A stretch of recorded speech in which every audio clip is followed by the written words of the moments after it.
मैं जो हूँ मुझे रुक नहीं जाना है। एक जगह कहीं बैठ गए, गिर गए तो फिर हम में और धूल में क्या अंतर है। न फैसले ले पाते, न जी भर के जी पाते। तुम तो बाहर निकला करो, क्या पता कोई कुछ दे दे। इतना क्या डर रहे हो? आजमाइए, कोशिश करिए, देखिए, दुनिया को समझिए, आगे बढ़िए हर तरीके से। But this moment I think you deserve this. नमस्ते सर। सर, आपने कहा कि विषयों से हमें चैन मिलेगा या नहीं, इसका कोई प्रमाण है? तो प्रमाण कुछ नहीं। लेकिन विषयों की तरफ भागते समय या उन्हें प्राप्त करते समय बीच बीच में जो सुख हमें मिलते हैं, तो वो प्रमाण ही तो हमें देते हैं ना कि भाई इससे इनसे चैन मिलेगा। वही चाहिए था। हाँ। नहीं, मतलब चैन चाहिए ना, तो वो विषयों को प्राप्त करते समय जो छोटे छोटे सुख मिलते तो वो वही चाहिए था। नहीं, सुख नहीं चाहिए सिर्फ ऐसा, मतलब सुख तो चाहिए था, पर बीच बीच में छोटा छोटा चाहिए था। नहीं।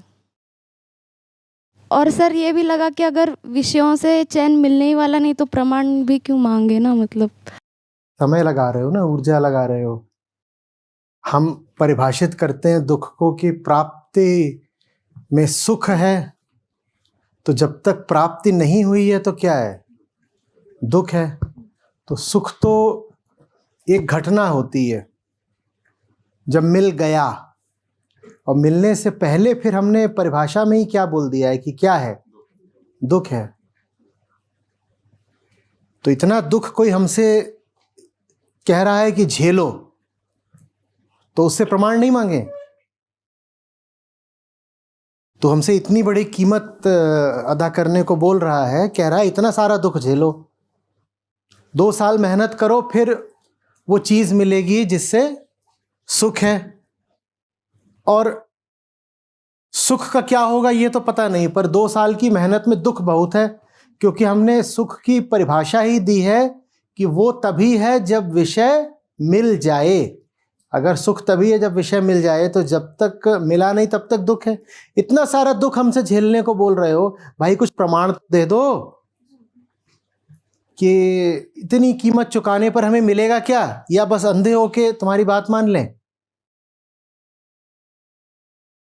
आपके सवाल के मूल में एक आदत बैठी हुई है। वो आदत जानते हैं क्या है? छोटे में तृप्त हो जाने की। जरा सा मिला और उसमें लगा कि पेट भर गया है। जरा सा मिला और उसमें एकदम खुश हो गए। जैसे कहानी चलती है ना, लोक कथाएं हैं और पंचतंत्र वगैरह में भी पढ़ने को मिलती हैं कि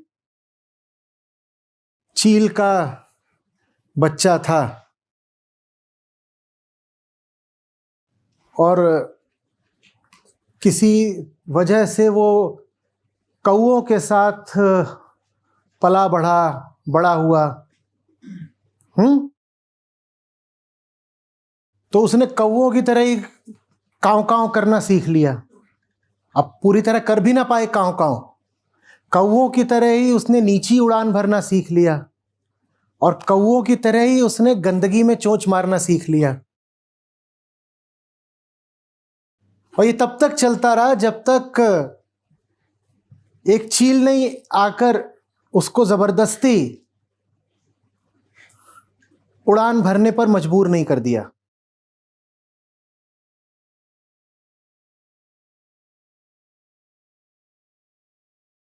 उस चील के बच्चे ने भी तर्क यही दिया कि थोड़ी बहुत उड़ान भर लेते हैं, थोड़ा थोड़ा आसमान मिल तो जाता है। समस्या क्या है? समस्या यह है कि आप पैदा नहीं हुए हो नीची उड़ान के लिए, आप पैदा नहीं हुए हो थोड़े आसमान के लिए। यह समस्या है। लेकिन बहुत समय से कौओं के बीच में रहने के कारण आप स्वभाव अपना भूल गए हो, स्वभाव के ऊपर कौआपन चढ़ गया है। यही कहानी हमें अलग अलग तरीकों से मिलती है, कभी चील कौए के रूप में, कभी शेर का बच्चा है और वो कुत्तों के बीच में पड़ गया।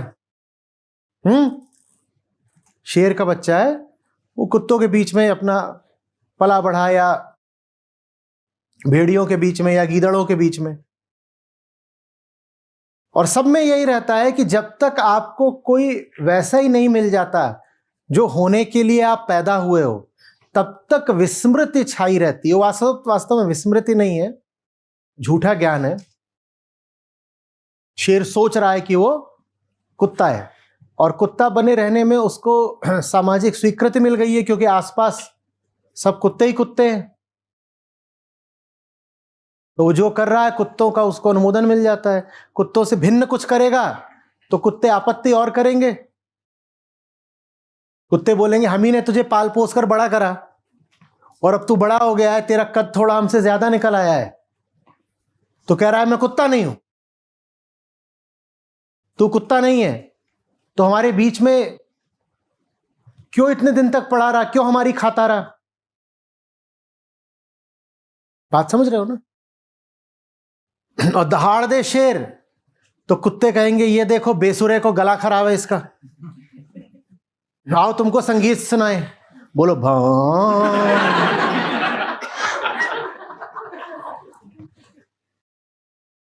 ये रोज हो रहा है हमारे साथ, और हम भी कर रहे हैं अपने बच्चों के साथ। हम और सा कौन सा उन्हें जीवन राग से सिखा रहे हैं? यही तो कर रहे हैं। हाँ, तरह तरह से उनको भौंकना सिखा रहे हैं, कुत्ता बना रहे हैं, और क्या कर रहे हैं? और जैसे ही वो अपनी गर्जना सुनाते हैं, दहाड़ कर अपने सिंहत्व का ऐलान करते हैं, हमें बड़ी असुरक्षा हो जाती है। लड़का निकल गया हाथ से, लड़का हाथ से निकल गया। भाई वो शेर ही है। और राज की बात सुनो, तुम भी शेर हो, कुत्ता यहां कोई भी नहीं है। पर एक तो तुम झूठ मूठ कुत्ते बने बैठे, और दूसरे कोई धीरे धीरे अब शेर बन रहा हो, उसे याद आ रहा हो उसको, श्वान से सिंह हो रहा हो, तो फिर उस पर लांछन कसोगे। और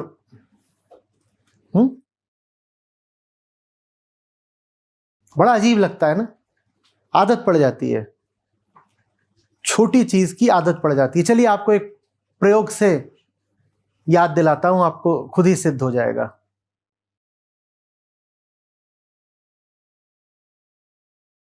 कितने लोगों के साथ ऐसा हुआ है पिछले 2-3-4 साल के अंदर, मतलब कि याददाश्त थोड़ी ताजी हो अभी, कि कोई नई गाड़ी खरीदी है, 2 पहिया 4 पहिया कुछ भी? कितने लोगों के साथ हुआ है? ठीक है। उससे पहले आप जिस भी वाहन में चलते थे, नई गाड़ी आने के बाद वो पुराना वाला कैसा लगने लगता है? लेकिन जब तक उसमें चल रहे थे तो कैसा लग रहा था कि ठीक ही है, कोई समस्या नहीं, ठीक ही है।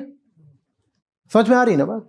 ये हमारे पास एक बड़ी बदकिस्मती की ताकत है, एडजस्टमेंट, एक्लेमेटाइजेशन, अनुकूलन, कंडीशनिंग। जो हमें हालात दे दिए जाते हैं ना, हम उनसे अनुकूलित हो जाते हैं। जो बाहर का हालात होता है वो भीतर का हाल बन जाता है, बाहर का हाल भीतर का हाल बन जाता है, और लगने लगता है सब ठीक ही है। एक तरीके से हम लोग कोल्ड ब्लडेड हैं। कोल्ड ब्लडेड क्या होता है? जिसके अपने शरीर का तापमान कुछ निश्चित नहीं होता, जो बाहर का तापमान होता है वही उसके भीतर का हो जाता है। हम वैसे होते हैं। इसी से संबंधित आपको और भी उदाहरण कुछ याद आ गए होंगे। आप किसी घर में रहते थे, वो छोटा था, हाँ, और उसमें धूप और हवा वगैरह समुचित नहीं थे। फिर आप दूसरे घर में चले जाते हैं जो बेहतर है। अब उस पुराने घर में आना आपको सुहाता है क्या?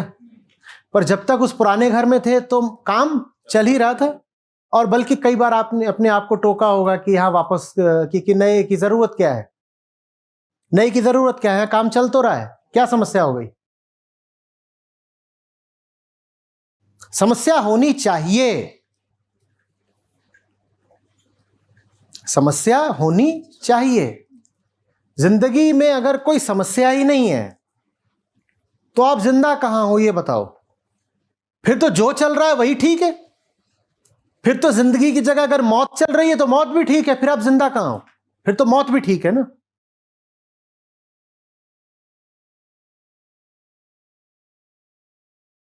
हम खुद को भूल जाते हैं, हम परिस्थिति बन जाते हैं, या कहिए जो परिस्थिति होती है वो अंतः स्थिति बन जाती है। परि माने बाहर की, जो बाहर की स्थिति है वही भीतर की बन जाती है। हम उससे भिन्न नहीं रह जाते। परेशानी के लिए, समस्या के लिए, विरोध या विद्रोह के लिए मेरा अलग होना जरूरी है ना। तो मैं कहूं कि मैं हूं और ये जो चल रहा है ये ठीक नहीं है, जो चल रहा है मैं वही हो गया, तो उसके खिलाफ फिर विरोध कौन करेगा? हमारी अपनी कोई निजी सत्ता रह नहीं जाती। जो चल रहा है हम उसी से बिल्कुल एकजुट हो जाते हैं, उससे हमारा एकत्व हो जाता है, आइडेंटिफिकेशन हो जाता है। ये जो अपनी निजी सत्ता होती है, जो किसी के साथ भी जुड़ नहीं सकती, आइडेंटिफाइड नहीं हो सकती, उसको ही आत्मा बोलते हैं। तो आत्मा इसीलिए जरूरी है ताकि आप आसमान हो सको, कौवे ना रह जाओ। नहीं तो बहुत आसानी से थोड़े में छोटे में गुजारा कर लोगे, और ये थोड़े में छोटे में गुजारा करना ये कोई अच्छी बात नहीं होती। भले ही हमको ये बात पढ़ाई गई है, संतोषम परमम सुखम, ये कोई अच्छी बात नहीं होती। और मैं यहां ये नहीं कह रहा हूं कि बहुत सारा पैसा होना चाहिए, मैं ये भी नहीं कह रहा हूं कि पैसा नहीं होना चाहिए। मैं कह रहा हूं क्षुद्रता नहीं होनी चाहिए, छुटपन, संकीर्णता, जो संभव है उससे बहुत कम पर रुक जाना, सेटल हो जाना, थम जाना, ये नहीं होना चाहिए। जीवन में और ज्यादा होना चाहिए। इसका कोई आवश्यक संबंध पैसे से ही नहीं है कि और पैसा होना चाहिए, इसका संबंध पैसे से बिल्कुल नहीं है, हम ये भी नहीं कह रहे। बात यह है कि आप कौन हैं। पैसा तो आपके हाथ की एक चीज है, पैसा मैं तो नहीं है ना, मेरे हाथ में होता है। मैं जो हूं मुझे रुक नहीं जाना है। मेरा रुकना किस किस रूप में पता चलता है? मेरे डर में पता चलता है, मेरी हिचक में पता चलता है, मेरे स्वार्थ में पता चलता है, मेरी हर चीज में मेरी क्षुद्रता पता चलती है। वो नहीं होना चाहिए।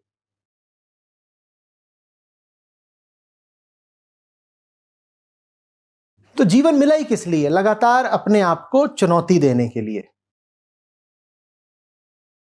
और कोई उद्देश्य नहीं है जीवन का। उसी को मैं बोल रहा हूं कि कुछ बचा रहना चाहिए जो अभी जीता जाना शेष है।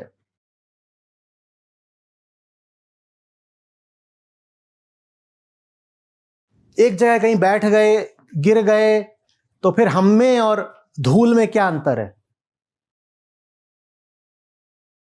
धूल का भी क्या है, ये सतह है, यहां पर आकर जम जाएगी, जमी हुई है ना, मस्त है। और इस जम जाने को वो क्या बोल देगी? ये मेरा व्यक्तित्व तो है, मैं तो ऐसी ही हूं। तुम ऐसी ही नहीं हो, तुम जम गई हो, तुम जड़ हो गई हो। मैं तो ऐसी ही हूं, हम तो जम गए, हमारा तो ऐसा ही है। ये जम जाना है, ये उदाहरण के लिए दिखाई देता है नए के विरोध में। जीवन में कुछ नया आ रहा होगा, देखा हम कितना विरोध करते हैं, कितना विरोध करते हैं, बाप रे। जैसे मौत आ रही हो, नए से हमें इतना डर लगता है। और नया माने ये नहीं कि आपको नया इंसान ही बन जाना है।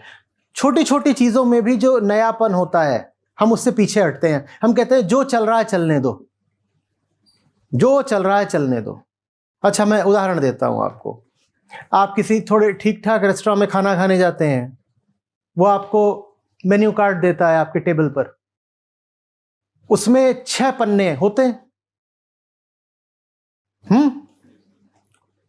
पहले पे लिखा है जापानीज, दूसरे पे लिखा है मैक्सिकन, तीसरे पे लिखा है थाई, चौथे पे लिखा है कॉन्टिनेंटल, पांचवे पे कुछ और लिखा है, छठे पे कुछ और लिखा है, आखिरी पन्ने पे लिखा हुआ इंडियन।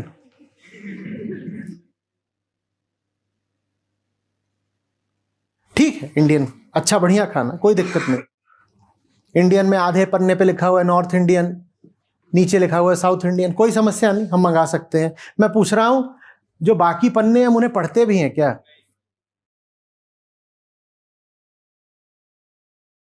और कोई पढ़ने लग जाए तो हमें लगेगा समय की बर्बादी, हम उसको तुरंत ज्ञान दे देंगे, कहेंगे भाई ये क्या कर रहा है, आखिरी पन्ने पे आ, ये तीसरे पे कहां अटक गया, भूख लगी है और ये इंसाइक्लोपीडिया पढ़ रहा है। समझ में आ रही बात? बहुत साधारण सी बात है।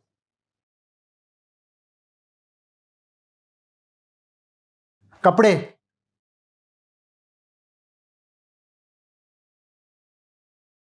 या तो वैसे चलेंगे जैसे हमारे पुरखे पहन रहे थे, या वैसे चलेंगे जैसे आजकल समाज में दूसरे लोग पहन रहे हैं। तो या तो समय के हिसाब से चलेंगे, अतीत के हिसाब से, या समाज के हिसाब से चलेंगे। उससे अलग कुछ सामने आ जाए तो कहेंगे नहीं नहीं, ये वाला सेक्शन हमारा नहीं है, हमारा सेक्शन उधर है। आप जब पैदा हुए थे तो क्या कहीं कुंडली में आपके सेक्शन बनाया गया था जिसमें लिखा गया था कि फलाना कपड़ा पहनोगे तो एलर्जी हो जाएगी? आज समझ रहे हो? आदत, acclimatization, false self, borrowed self, नकली मैं, बर्बाद जीवन।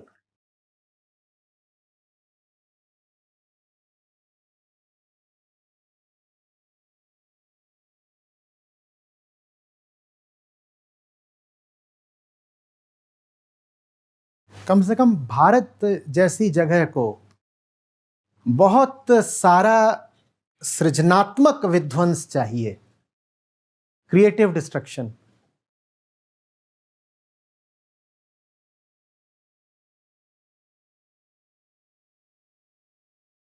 आप में से जो लोग पूरब की तरफ गए हो भारत में ही, माने लखनऊ से पूरब की तरफ निकल जाइए, चाहे उत्तर प्रदेश, फिर चाहे बिहार, बंगाल, असम, कुछ भी।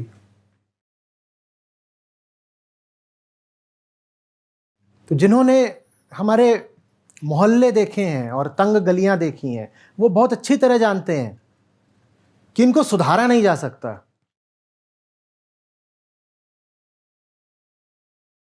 इनको बस नया बनाया जा सकता है, इनको दोबारा बनाया जा सकता है। वो पुराना भारत है। किसी पूरब के शहर की तंग गलियां देखी हैं, ठसाठस आबादी से भरे हुए शहर की देखी हैं? बताओ उसको सुधारोगे कैसे? और वहां बिजली के तार देखे हैं, और गलियां ऐसी होती हैं कई बार कि सामने से अगर कोई सांड आ रहा हो तो बस आप यही उम्मीद कर सकते हो कि वो फंस जाए। इधर दीवार है, इधर दीवार है।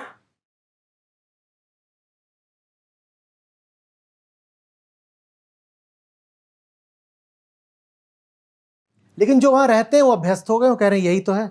उन्हें कहीं और ले जाओ, वो कहते हैं अरे क्या बेकार में, खुली हवा, कहीं बीमार हो गए तो।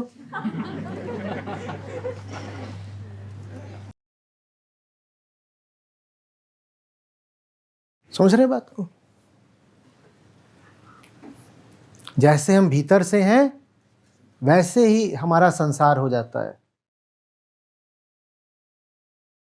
बहुत जरूरत है कि पुराने ईंट पत्थर का इस्तेमाल नई इमारतों के लिए किया जाए। समझ रहे हो बात को आप? जो जैसा चल रहा है वैसे ही चलेगा तो बस वो सर पे गिरेगा। हर बरसात खबरें आती हैं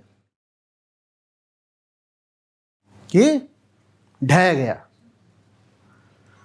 उसको पहले ही ढहा देना चाहिए था ना, तो वो सर पे नहीं ढहता। उसको पहले ही ढहा करके नई इमारत खड़ी कर देनी चाहिए थी। ढहा तो वो है ही, अब सर पे ढहा, अब संयोग से ढहा। इससे अच्छा चेतना से उसको ढहा देते।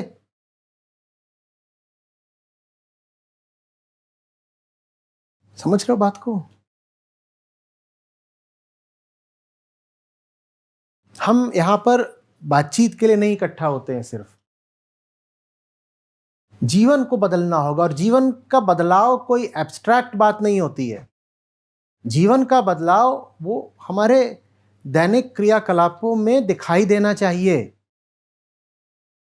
आप क्या पढ़ रहे हो, क्या खा रहे हो, कैसी आपकी वाणी है, कैसे आपके निर्णय हैं, देह, घर, समाज, मोहल्ला, ये सब बदलने चाहिए।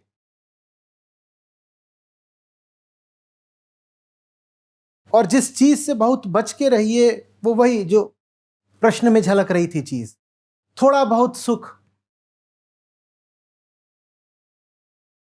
छोटा मोटा चैन, इससे बहुत बच के रहो। ये तो जेल के भीतर भी नसीब हो जाता है। अनंत असीम दुख हो जाए तो जेल में जितने ये सब मर जाएंगे। थोड़ा बहुत सुख तो उनको भी मिल जाता है, पर उसके लिए आप थोड़ी जन्मे हो। वो तो झुंझुना है, वो तो हमें लपेटे रहने का बहाना है बस। थोड़ा बहुत सुख, जैसे माया ऐसे बख्शीश फेंक देती हो। पूरे दिन तेरा शोषण किया है, अब ये शाम को ले अठन्नी, और हम कहते हैं देखो मिल गया ना थोड़ा सा सुख। मैं बार बार बोलता हूं, अध्यात्म माने मनुष्य की गरिमा। थोड़े में संतुष्ट नहीं होना है। अभी और है, अभी और है। संतुष्टि माने क्या? रुक जाना। रुक जाना माने क्या? मौत। और क्या? रुक तो जाओगे ही। जब तक नहीं रुके हो तब तक तो चलो।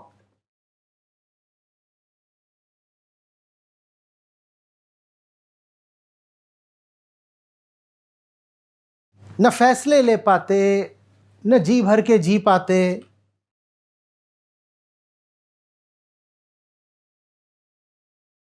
बस एक गुनगुनी सी जिंदगी।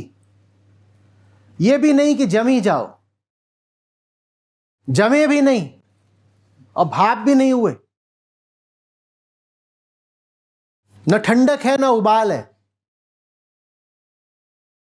बस ऐसे हैं जैसे गर्मी में मेज पर रखा हुआ पानी। न उसको बोल सकते हैं कि गर्म पानी है, न बोल सकते हैं कि शीतल जल है। ऐसी हमारी जिंदगी है। और इसको हम बोलते हैं देखो बचानी पड़ती है। जिंदगी नाजुक चीज है, कीमती जवाहरात है, बहुत बचा के चलना पड़ता है। कदम कदम पे जाल बिछे हैं, चोर लुटेरे हैं। तुम्हें कौन लूटेगा? तुम तो बाहर निकला करो, क्या पता कोई कुछ दे दे।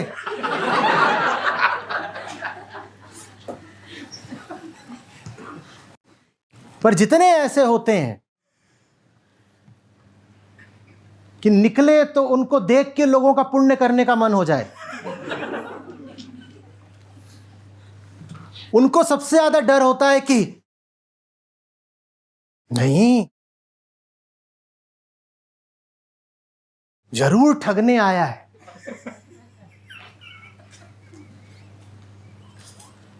लूट लेगा।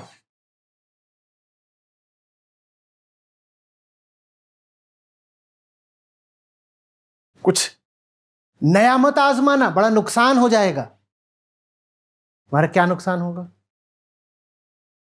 शून्य से नीचे कौन सी संख्या होती है?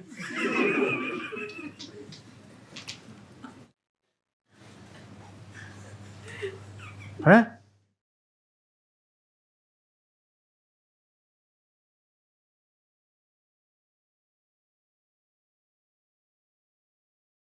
अंधे को बोला कि तेरा उपचार शुरू करेंगे। उधर देख, वहां रोशनी में कुछ अक्षर लिखे हैं, पढ़ के बता। तो बोला रोशनी में अक्षर लिखे हैं? बोला हाँ। बोला नहीं पढ़ूंगा। क्यों? बोला रोशनी में देखने से आईसाइट वीक हो जाती है।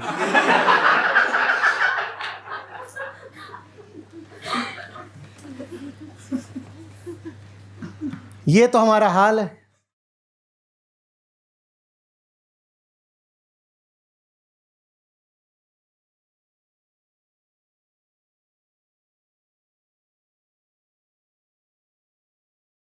निगेटिव नेटवर्थ की कोई फर्म होती है तो उसका एक्विजिशन हो, तो जो एक्वायर भी करता है ना, उसका एहसान मानना चाहिए, क्योंकि उसने घाटा उठाया है। हमें दिखाई ही नहीं पड़ता कि हम सब निगेटिव नेटवर्थ के लोग हैं।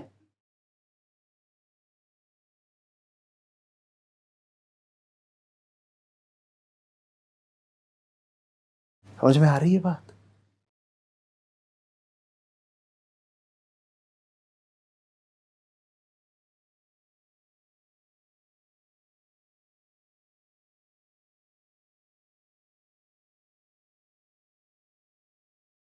और कुछ है नहीं बहुत खास। हाँ, प्राण है। और देखो, प्राण जरा जिद्दी चीज होते हैं, इतनी आसानी से कोई नहीं मर जाता। तो इतना नहीं डरना चाहिए कि हाय कहीं जान ना निकल जाए। इतनी आसानी से जान नहीं निकल जाती।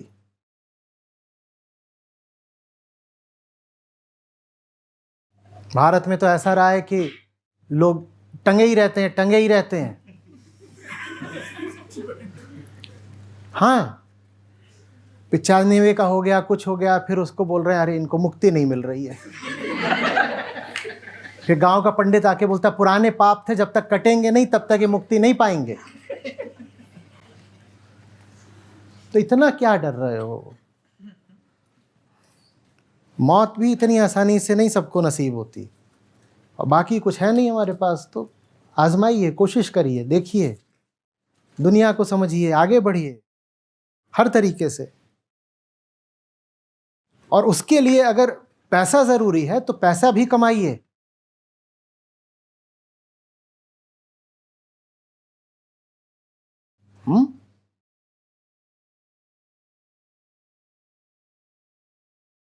आधी अधूरी हारी हुई जिंदगियां अगर हम जी रहे हैं तो फिर तो हम ग्रंथों के भी बड़े बीमार प्रतिनिधि हुए ना। हाँ, नहीं? आप बोलो आप गीता पढ़ते हो और जिंदगी में ऐसे हो कि घर में चूहा निकल आया तो एम्बुलेंस बुलाई,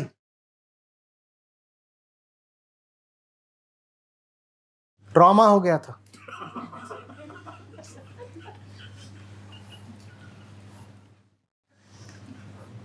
तो इसमें फिर चूहे का सम्मान और कृष्ण का अपमान है। किसी को बता ना दीजिएगा कि गीता पढ़ते हैं।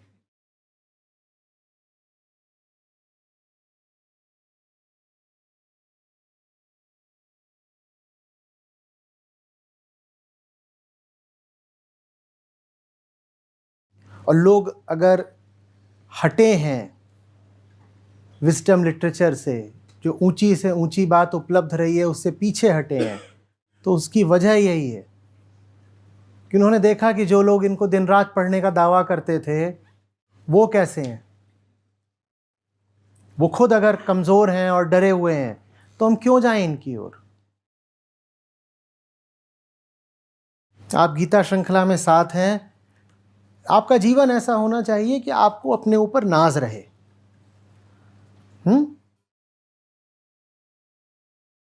आत्मा का और मतलब क्या होता है? अहंकार माने एक शर्मिंदगी। अहंकार आत्मसम्मान की बात करता है पर आत्मलज्जा में जीता है। वो लगातार अपने ही सामने शर्मसार रहता है। हम सब भी रहते हैं कि नहीं? दूसरों के आगे हम कितना भी दिखा दें कि साहब हम इज्जतदार हैं, भीतर ही भीतर हमको पता है हम कौन हैं। कोई आके कान में बस इतना बोल दे आपके, बिना किसी सबूत के, बिना किसी परिचय के, बस इतना बोल दे, सुनो तुम्हारी ना वो सारी बातें मुझे पता है। देखिए कैसे बिल्कुल टाइट होता है सब, बिल्कुल हवा पानी एकदम। उसने कुछ नहीं बोला, बस इतना ही बोला है। एकदम कोई अपरिचित आदमी आके कान में बोल दे, सुनो तुम्हारी ना वो सारी बातें हमें पता है। क्योंकि हम खुद से ही शर्मसार रहते हैं। आत्मा का मतलब ही है वो जिस पर गौरव किया जा सके। ऐसी जिंदगियां बिताइए कि आपको अपने ऊपर नाज हो। किसी दूसरे को बताने की बात नहीं, कहीं डुगडुगी बचाने की बात नहीं, पर हमें तो पता हो ना कि हम बिकी हुई जिंदगी नहीं जी रहे। अध्यात्म इसलिए होता है कि सचमुच सर उठा के जिया जा सके।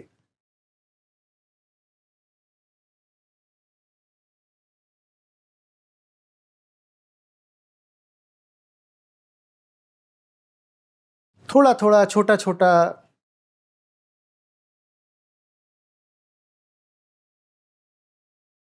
फालतू ही फिर आत्मा को अनंत बोला, उसको भी यही बोल देते। थोड़ा थोड़ा, छोटा छोटा, अहम थोड़ास्मि।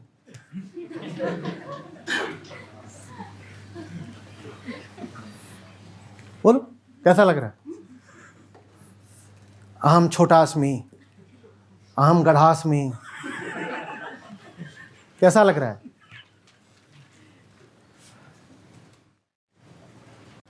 और कम होकर के, थोड़े होके, छोटे होके, फिर इतनी भी हम में हिम्मत नहीं होती कि फिर पूरे ही छोटे हो जाएं, कि शून्य हो जाएं। उतनी भी हिम्मत नहीं है।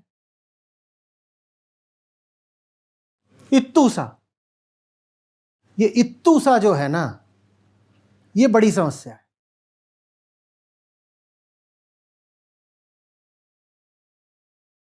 देखो सामान्य जिंदगी से हटोगे तो जो होगा वो थोड़ा नाटकीय होगा, ड्रामेटिक। उसके लिए तैयार रहो, उससे डरो मत।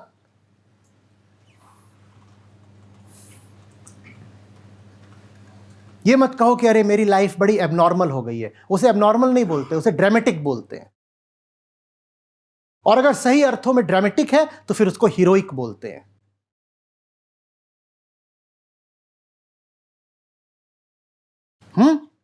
तो एबनॉर्मल नहीं, ड्रामेटिक। और अगर सही है वो ड्रामा तो फिर हीरोइक।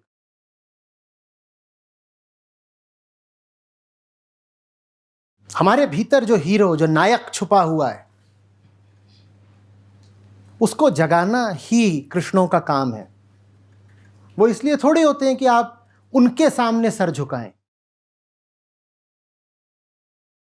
वो इसलिए होते हैं ताकि आप ऐसे हो जाएं कि अपने ही सामने सर झुकाने का जी हो जाए, अपना ही नाम लेके कहें वाह बेटा।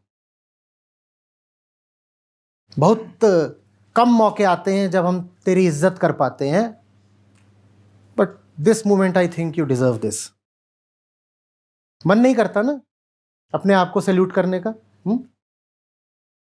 अवधूत गीता में एक के बाद एक श्लोक हैं जहां यही कहा जा रहा है, और मैं किसको नमन करूं, मैं स्वयं को ही नमन करता हूं। ऐसा हो जाना कि किसी और से हम इज्जत मांगे भी नहीं। हम ऐसे हो गए कि अब हम अपने ही सामने नमित हो सकते हैं, इसलिए हैं हम।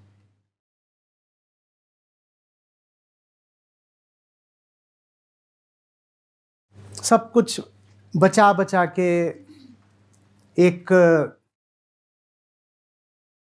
इधर से भी सुरक्षित, इधर से भी सुरक्षित, मध्यम वर्गीय जिंदगी जीना।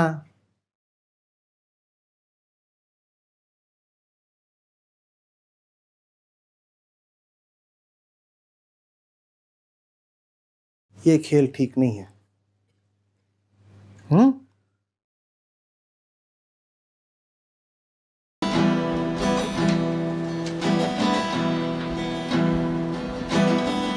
झूठे सुख को सुख कहे, मानत है मन मोर। झूठे सुख को सुख कहे, मानत है मन मोर। जगत छबे ना काल का, कुछ मुख में कुछ गोद रे साधो, कुछ मुख में कुछ गोद। झूठे सुख को सुख कहे, मानत है मन मोर। झूठे सुख को सुख कहे, मानत है मन मोद। जगत छबे ना काल का, कुछ मुख में कुछ गोद रे साधो, कुछ मुख में कुछ गोद। सुख के संगी सवार थी, दुख में रहते दूर। सुख के संगी सवार थी, दुख में रहते दूर। कहे कबीर परमारथी, दुख सुख सदा हुजूर रे साधो, दुख सुख सदा हुजूर। सुख के संगी सवार थी, दुख में रहते दूर। सुख के संगी सवार थी, दुख में रहते दूर। कहे कबीर परमारथी, दुख सुख सदा हुजूर रे साधो, दुख सुख सदा हुजूर। झूठा सब संसार है, को ना अपना मीत। झूठा सब संसार है, को ना अपना मीत।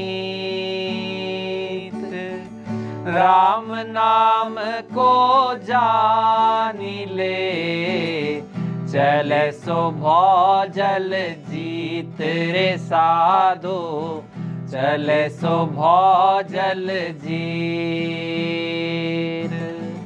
झूठा सब संसार है, को ना अपना मीत।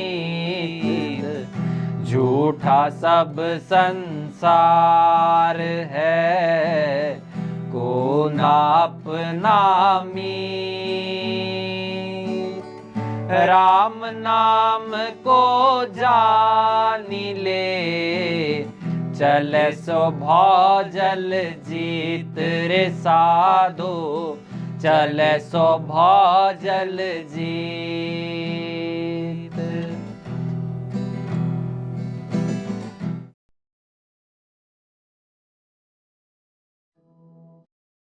मेरा नाम अमित कुमार है। मैं वर्ष 2019 से आचार्य जी को यूट्यूब के माध्यम से सुन रहा था, और करीब 7 महीने से मैं अब 8 महीने से लगातार मैं गीता सत्र से जुड़ा हूँ। जीवन में असहजता अभी भी है, पर अभी सहज होने की कोशिश कर रहा हूँ। मैं सीख शेयर करने में बहुत ज़्यादा घबराता था। अभी भी मेरा ज्वाइन करने का मतलब मन से घबराहट थी कि करूँ ना करूँ, मेरे को कुछ आता नहीं है, पर फिर भी अब रुकना नहीं है। बस जो है धीरे धीरे ईमानदारी से खुद को देख पा रहा हूँ। मैं एक आईटी सेक्टर में काम करता हूँ। मैं एक यूएस की कंपनी के लिए मतलब काम करता हूँ कि हम व्याकुल रहते हैं जीवन भर अलग अलग चीज़ों को पाने के लिए, और वो अंधी कामनाओं की तरफ हम बढ़ जाते हैं। वो हमारी जो कामनाएं हैं उसकी उससे प्रेम नहीं, हम हमें प्रेम खुद से होना है। अभी मैं विजय जी से काफी इम्प्रेस हूँ। विजय जी काफी बढ़िया, मतलब इनके इनको देख कर मैंने मतलब स्टार्टिंग किया था सीख करना, कि ये पहले ऐसे करते थे। अभी भी शायद पैनलिस्ट में जुड़े हुए हैं। तो धीरे धीरे मैं भी अपने आप को निरंतर शेक शेयर करता रहूंगा और खुद को इम्प्रूव करता रहूंगा। प्रेम प्रेम सब कोई कहे, प्रेम न जाने कोई। प्रेम प्रेम सब कोई कहे, प्रेम न जाने कोई। जा मार्ग साहब मिले, प्रेम कहावे सो।